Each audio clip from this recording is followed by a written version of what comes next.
Hi hello welcome back to இன்னொரு lifestyle. நான் உங்கள் டிஜில். Last night RCB versus KKR நல்ல ஒரு மேட்ச்னு சொல்லலாம். ஏன்னா ஆர்சிபி வந்து சின்னசாமியில் வந்து ஒரு ஸ்கிரிப்ட் அப்படின்னு சொல்கிறாங்க. என்னென்னா எந்த டீம் வந்து ஹோம் டீம் வந்து ஆடிச்சுன்னா அந்த டீம் வந்து வின்னுன்னு சொல்கிறாங்க.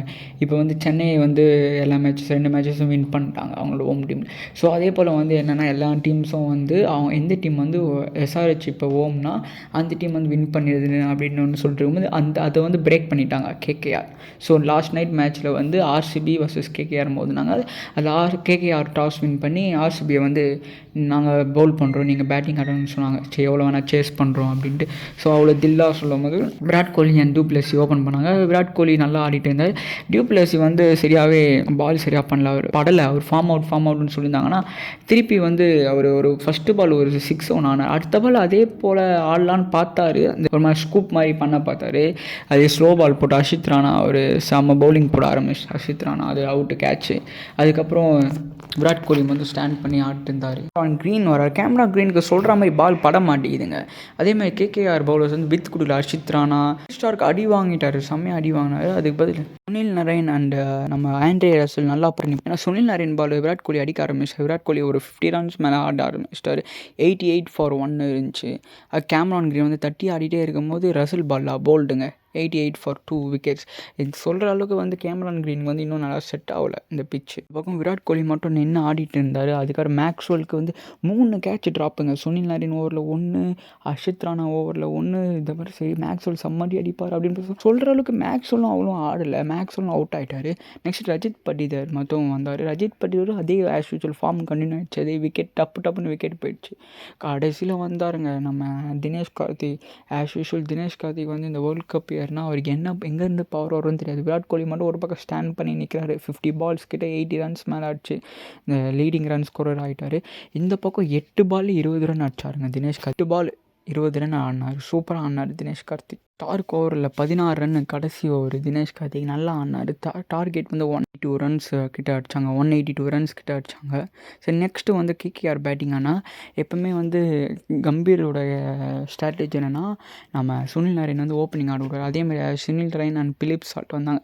சரி சுனில் நரேன் வந்து எப்படியா இருந்தாலும் சுனில் நரேன் இது வரைக்கும் கேகேஆர் வந்து பவர் பிளேயில் எப்படியா இருந்தாலும் ஒரு விக்கெட் விட்ருவாங்க. அது யார் விக்கெட்னா சுனில் நரேன் விக்கெட்.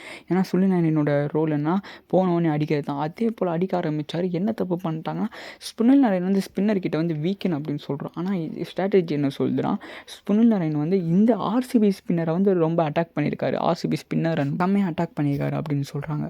ஸோ அதே மாதிரி என்னென்னா சுனில் நரேனே மேட்ச்சை முடிச்சு கொடுத்துற மாதிரி செம்மடிங்க நிறைய அடின்னு அடிக்க ஆரம்பித்தார். Philip Salt and Sunil Narine கிட்டத்தட்ட பவர் பிளேக்குள்ளேயே ஒரு 70 + 80 ரன்ஸ் கிட்ட வந்துட்டாங்க. அதுதான் வந்து நம்ம ஐபிஎல்லே அதிக ரன்னே சொல்லலாம் பவர் பிளேலேயே. ஏன்னா அந்தளவுக்கு ரன் கொண்டு வந்துட்டாங்க. கேகேஆருக்கும் அதுதான் அதிக ரன் பவர் பிளேயில், அந்த மாதிரியே சொல்லலாம். அதுக்கப்புறம் சுனில் நரேன் விக்கெட் வந்து மயங்க் தகர் அவர் விக்கெட் எடுக்க வெங்கடேஷ் ஐயர் வந்தார். வெங்கடேஷ் ஐயர் கொஞ்சம் பொறுமையாக தட்டி ஆடுவார். ஸ்கோர் வந்து ஏறி வந்து 6 4ன்னு அடின்னு அடிச்சாருங்க. அப்புறம் பிலிப் சால்ட் வந்து அவுட் ஆகிறாரு. வைஷாக் விஜயகுமார் ஒரு பாலில். அதுக்கப்புறம் நம்ம ஸ்ரேயஸ் வந்தார். ஸ்ரேயஸ் ஐயர் வெங்கடேஷ் ஐயர் நல்லா ஸ்டாண்ட் பண்ணி கிட்டத்தட்ட ஸ்கோரை வந்து 20 ரன்னும் அவ்வளோதாங்க, சம்திங் அவ்வளோதான் அடிக்கணும். அந்த மாதிரி கொண்டு வந்தாங்க. 16.5 பால்ஸில் மேட்ச் முடிச்சுட்டாங்க. ஏன்னா இது அனலிஸ்ட்லாம் சொல்கிற மாதிரி கரெக்டு தான். ஏன்னா ஆர்சிபி வந்து இந்த பவுலிங் வந்து யாருமே ஒழுங்காக போகல. அல்சாரி ஜோசப் போட்டார் அடி, முகமது சிராஜ் போட்டார் அடி, இந்த மயங்க் தாகர் போட்டார் அடி, எல்லாருமே யார் போட்டாலும் அடி, கேமரான் க்ரீன் போட்டார் அடி, யார் போட்டாலும் அடிக்கிறாங்க. இந்த ஓரளவுக்கு அந்த வைஷாக் விஜயகுமார் மட்டும்தான் கொஞ்சம் நிப்பாட்டினார்.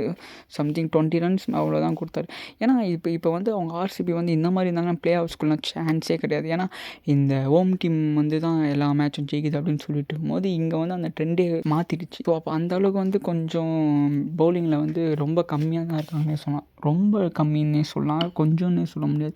ஸோ அந்த அளவுக்கு இருக்காங்க. அவங்களோட பவுலிங் வந்து நல்லா இம்ப்ரூவ்மெண்ட் பண்ணணும். லாக்கி ஃபெர்கூசன் அந்த மாதிரி பவுலர்ஸை கொண்டு வரணும். ஸோ இது போல் இருந்தால் அவங்களால பிளே ஆஃப்ஸ் கூட போக முடியாதுன்னு நினைக்கிறேன். ஸோ நாளைக்கு வந்து பஞ்சாப் வர்சஸ் எல்எஸ்ஜி, அதுவும் நல்ல மேட்சாக இருக்கும். ஏன்னா பஞ்சாப் ஒரு மேட்ச் தோத்துட்டாங்க, ஒரு மேட்ச் வின் பண்ணி ஒரு மேட்ச் தோற்றுருக்காங்க. ஸோ இந்த வாட்டி கன்ஃபார்ம் கம்பேக் கொடுக்கணும் வருவாங்க. எல்எஸ்ஜியும் வந்து ஒரு மேட்ச் தோற்றுருக்காங்க. ஸோ அவங்களும் கம்பேக் கொடுக்கணும்னு வருவாங்க. பார்ப்போம், இன்ட்ரெஸ்டிங்காக இருக்கும். ஃபார் மோர் அப்டேட்ஸ் ஃபாலோ இன்னொன்று லைஃப் ஸ்டைல். தேங்க்யூ.